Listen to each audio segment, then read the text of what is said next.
Now we shall begin. You should answer the questions as you listen, because you will not hear the recording a second time. Listen carefully and answer questions 1 to 4. Good afternoon, Grandview Hotel. Yes, hello. I'm planning to spend a few days in your city next week, and I'd like to, make a reservation. Of course. When did you want to stay here? Next week, Wednesday night and Thursday night. So that's February 13th and 14th. Yes, that's right. And how many guests will there be? Just me. So, do you have a room available? Yes, we do. I'll just need to take some of your information.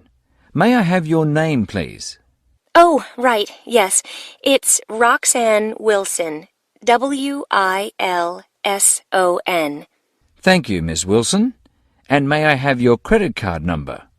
It's 233-618-9872. 9872. Got it. All right, Miss Wilson. I have your reservation confirmed. Can I help you with anything else?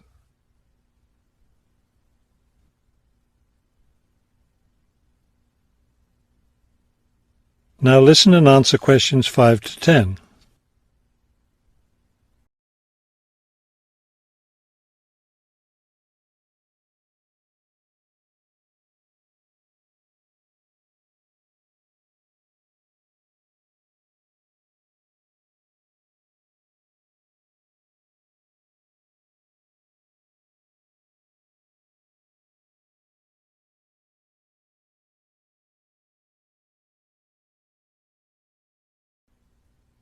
Well, yes, I was wondering, since I'll have a couple of free hours Friday morning before I leave, is there anything interesting to see close to the hotel?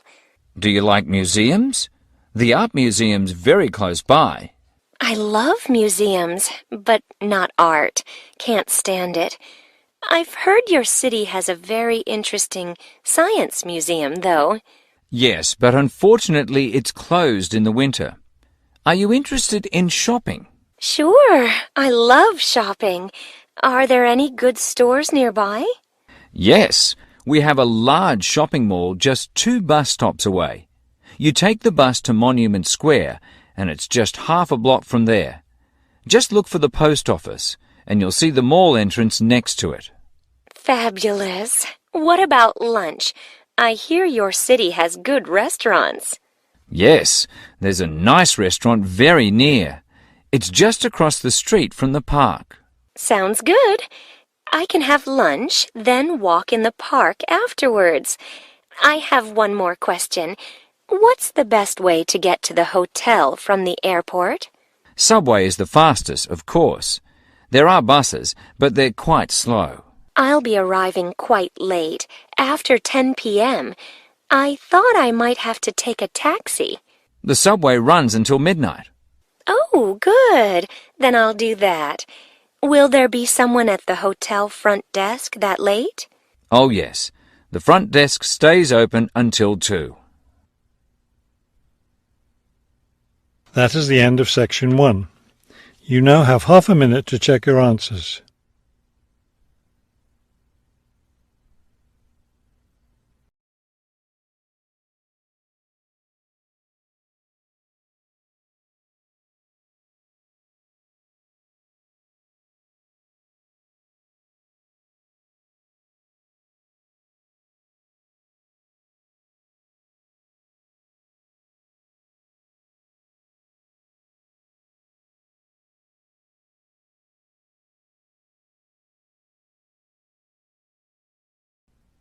Section 2.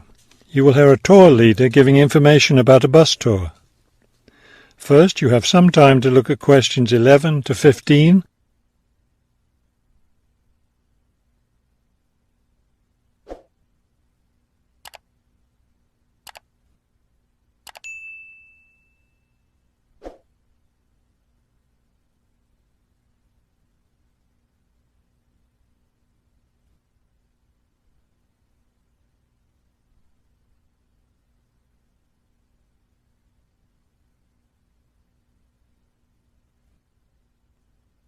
As you listen to the first part of the talk, answer questions 11 to 15.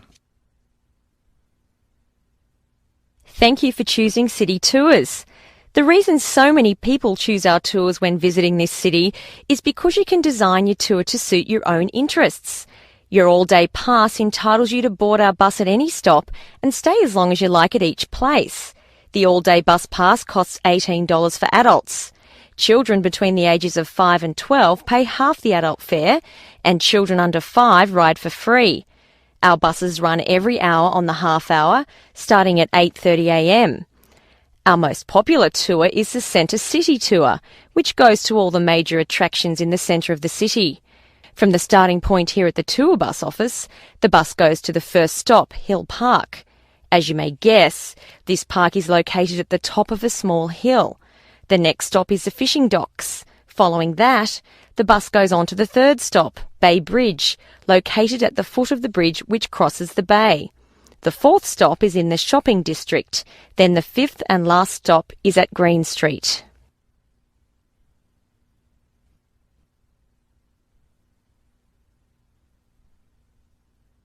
Now listen and answer questions 16 to 20.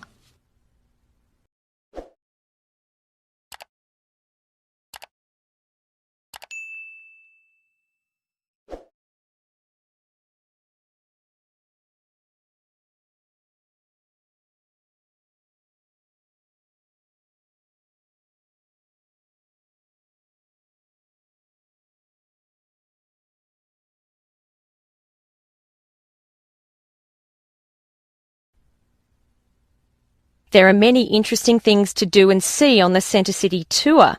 At the first stop, you can enjoy a spectacular view of the bay, the city, and especially of the fishing docks, which are located at the foot of the hill. At the second stop, you can walk around and look at the boats. Fresh fish from the bay is also for sale here, since this is the place where the fishermen bring in their catch. The next stop is where some of the city's finest seafood restaurants are located, so you might want to plan a lunch stop here. You can eat fresh fish here, prepared in the traditional local way. The fourth stop is, of course, where you can do your shopping. Don't miss the opportunity to purchase some of our city's famous handmade baskets. You'll want to take several home as souvenirs of your visit to our city. Finally, at the last stop on the tour, you can visit one of the oldest buildings in our city, the theatre.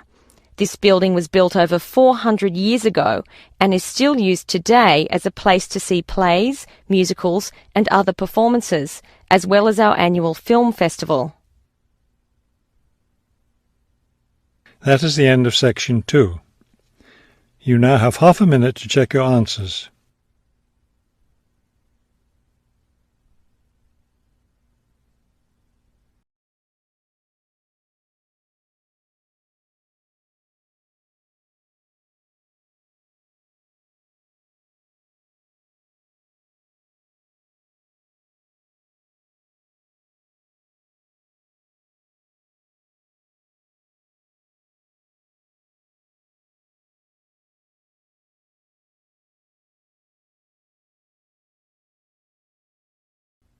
Section 3. You will hear a conversation between two students planning a research project. First, you have some time to look at questions 21 to 23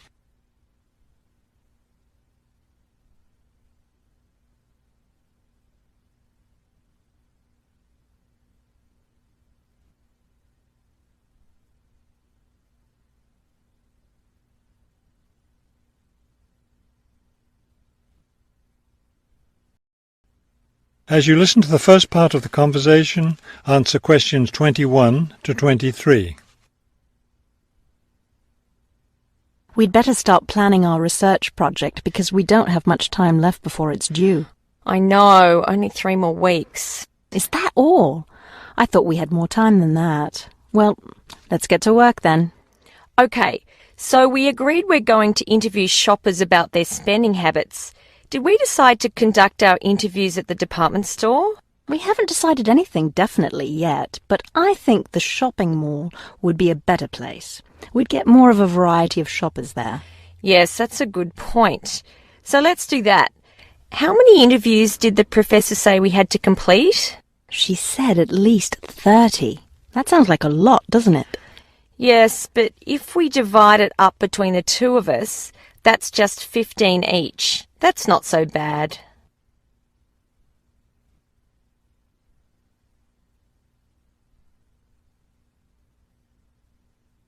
Now listen and answer questions 24 to 30.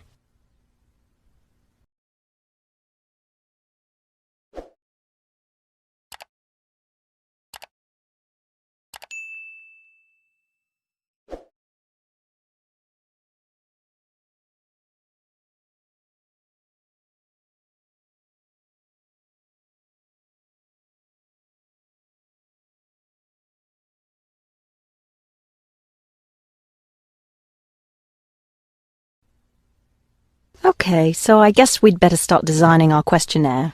Well, we have to do some reading first, don't we? Didn't we say we were going to compare our results to the results of a government study?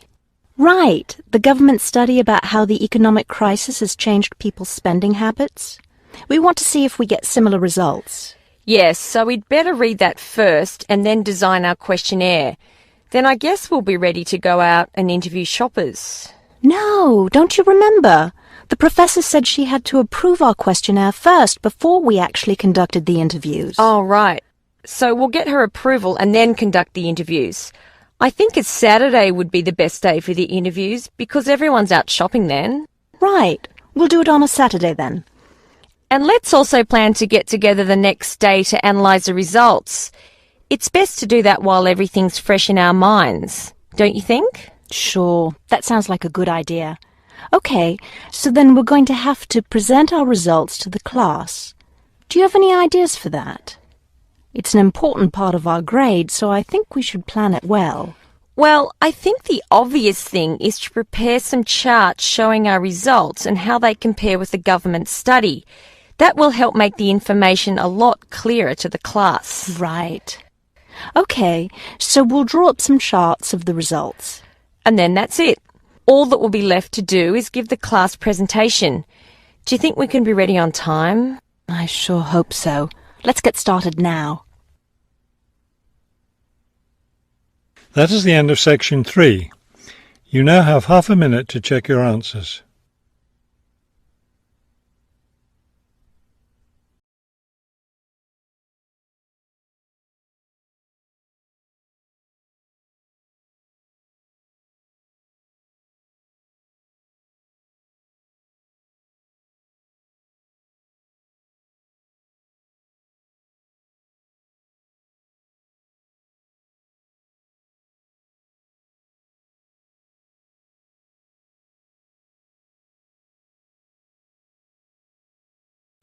Section 4. You will hear a professor give a lecture on Louisa May Alcott. First, you have some time to look at the questions 31 to 40.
Now listen carefully and complete the timeline in questions 31 to 40.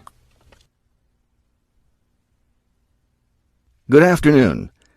Today I'd like to continue our discussion of the lives of prominent American writers by talking about Louisa May Alcott, one of the best-known 19th century writers. Alcott is known for her moralistic girls' novels, but she was a much more serious individual than those novels might lead one to believe. She was born in 1832, the daughter of Bronson Alcott, who was one of the founders of the Transcendentalist movement. Bronson Alcott was a philosopher, but not a provider, and the family lived close to poverty. From an early age, Louisa was determined to find a way to improve her family's economic situation. As a teenager, she worked to support her family by taking on a variety of low-paying jobs, including teacher, seamstress, and household servant. Alcott also started writing when she was young. She wrote her first novel when she was just 17 years old, although it wasn't published until many years after her death. It was called The Inheritance. In 1861, the Civil War broke out. Alcott worked as a volunteer, sewing uniforms and bandages for soldiers. The following year, she enlisted as an Army nurse. She spent the war years in Washington, nursing wounded soldiers at a military hospital. While working at the hospital, she wrote many letters to her family at home in Massachusetts. After the war, she turned the letters into a book, which was published under the title Hospital Sketches. She also wrote numerous romantic stories, which she sold to magazines. Around this same time, she was offered the opportunity to travel to Europe as the companion to an invalid. When she returned home from Europe in 1866, she found her family still in financial difficulty and in need of money, so she went back to writing. Her big break came in 1868, with the publication of her first novel for girls, Little Women. The novel achieved instant success, and the public wanted more. From then on, Alcott supported herself and her family by writing novels for girls. It wasn't the writing she had dreamed of doing, but it earned her a good income. Alcott took care of her family for the rest of her life. In 1878, her youngest sister May got married. A year later, May died after giving birth to a daughter. Louisa Alcott raised her sister's orphaned child. In 1882, Bronson Alcott suffered a stroke. Soon after that, Louisa Alcott set up a house for him, her niece, her sister Anna, and Anna's 2 sons in Boston. Her mother was no longer living by this time. Alcott was still writing novels for girls, including 2 sequels to Little Women, Little Men and Joe's Boys. The latter was published in 1886. Louisa Alcott had suffered poor health ever since she contracted typhoid fever while working as a war nurse. She died in March of 1888, at the age of 55. She was buried in Concord, Massachusetts. That is the end of section 4. You now have half a minute to check your answers.